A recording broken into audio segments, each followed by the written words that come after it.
tých daňových podvodníkov, aj veľkých, aj lokálnych, aj regionálnych, bereme radom, lebo musí platiť padni komu padni. Lebo ako potom môžeme tú dôveru v ten štát budovať, ak sa niekto vytrča v markíze v smotánke a tí ľudia sa na ňo pozerajú a pritom vedia, čím sa živí a čo robí. No tak to sa skončilo.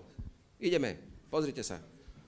Ja som povedal deň, či hodinu po nástupe, keď sa týkalo aj našej pani poslankyne na východe. Ja som povedal, jedno, s kým sa pozná, jedno z akej strany. Vidíte, nebola úspešná ani so sťažnosťou a je stíhaná. Ja ju poznám, dobrá žena, som nevedel, čo robí. Musíme viacej vyvodzovať zodpovednosť. Tu sa prepadujú eurofondy. Tí úradníci, euroúradníci, ja ich vydávam furt tých istých, oni si takto sa iba menia. Raz je na pôdohospodárstve, potom je na životnom prostredí a potom je neviem kde. Tí istí. To je jedna banda, ktorá sa takto tam motá.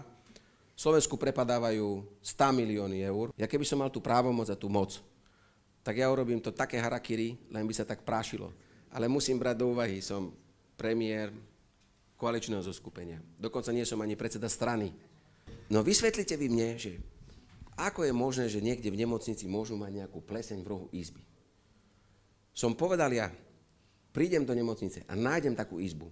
Do hodiny je riaditeľ vyhodený, ale do hodiny nech je jedno, že je nominant neviem koho a kamaráda, bratranec, otcov, koňov, bratov, syn. Viete? Pôjde na ulicu okamžite, pretože to si môže kúpiť on sám, pán riaditeľ Primalex, v Bamaxe, v sobotu, a v nedeľu to môže vymalovať takto štecom a nebude tam žiadna pleseň. Ten štát robí jednu obrovskú chybu. A ja som to hovoril vždy všetkým, ktorí mali dočinenia so štátom. Štát je jeden perfektný klient. My platíme na čas, my sme ešte v živote nikdy nezostali nezaplatené zákazky. No na čas, ako občas to meška, no. Ale to je garancia. My platíme ešte aj vyššie ceny ako bežne. Nad rámec, lebo to tak nejak je. A preto si myslím, že my ako štát sa máme aj tak správať. Nás si musia vážiť naši klienti, naši dodávateľia. Lebo my sme fakt dobrí.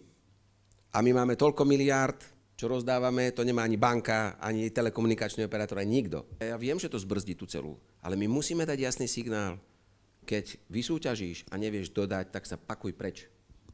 Lebo to by ste netolerovali ani vy vo svojich firmách.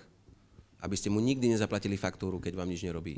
Aby ste ich hnali z dvora tak, že by nestihli ani topánky si zaviazať.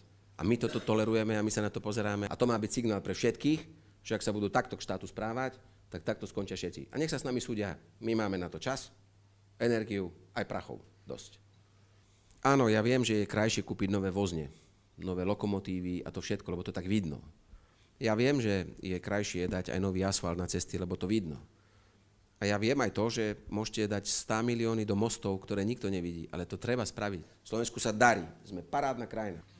Ten národ je super, krajina je krásna, všetko, trošku viacej robiť a máme to vybavené.